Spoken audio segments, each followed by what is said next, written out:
Welcome to YoYo TV. Andhra Pradesh రాష్ట్రంలో ఎన్నిక వేడి మొదలైంది. అటు వైసీపీ ఇటు టీడీపీ జనసేనలు ఈసారి ఎన్నికల్లో అధికారమే లక్ష్యంగా పావులు కదుపుతున్నారు. వైసీపీకి వ్యూహకర్తగా ఐపాక్ చేస్తుంటే టీడీపీ జనసేనలకు ప్రశాంత్ కిషోర్ పనిచేస్తున్నారు. అయితే పీకే ఎంట్రీతో టీడీపీలో కొత్త జోష్ కనిపిస్తోంది. అభ్యర్థుల ఎంపికలోనూ చంద్రబాబు స్పీడ్ పెంచారు. ఇక ఇప్పటికే యువగలం సక్సెస్ జోష్ తో ఉన్న టీడీపీ అభ్యర్థులను ప్రకటించేందుకు సిద్ధమవుతోంది. సంక్రాంతి తర్వాత అభ్యర్థులను ప్రకటించే అవకాశం ఉన్నట్లు సమాచారం. ఇటు పార్లమెంట్ అభ్యర్థులను కూడా ఇప్పటికే ఖరారు చేస్తోంది.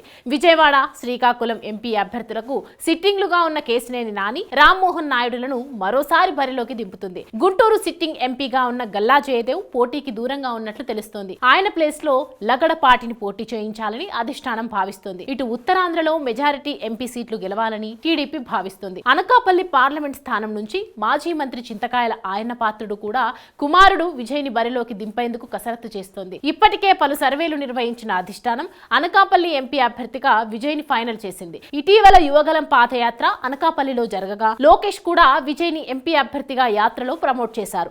ఉన్నత విద్యావంతుడు కావడం, సమస్యలపై అవగాహన, ఏ విషయాన్ని అయినా అనర్గళంగా మాట్లాడగలిగే విజయ్ ని పార్లమెంట్ కి పంపితే రాష్ట్ర సమస్యలపై గలం విప్పుతాడని టీడీపీ భావిస్తోంది. ఇప్పటికే ఉన్న ఎంపీలతో పాటు యువ నాయకులను పార్లమెంట్ కు పంపాలని టీడీపీ యోచిస్తోంది. వైజాగ్ నుంచి గీతం యూనివర్సిటీ భరత్ ను మరోసారి పోటీ చేయిస్తోంది. గతంలో వైజాగ్ పార్లమెంట్ నుంచి జనసేన కూడా పోటీ చేయడంతో ఇక్కడ ఓట్లు చీలి వైసీపీ గెలిచింది. ఈసారి పొత్తుతో వైజాగ్ ఎంపీ స్థానం టీడీపీ కైవసం చేసుకునే అవకాశం కనిపిస్తోంది.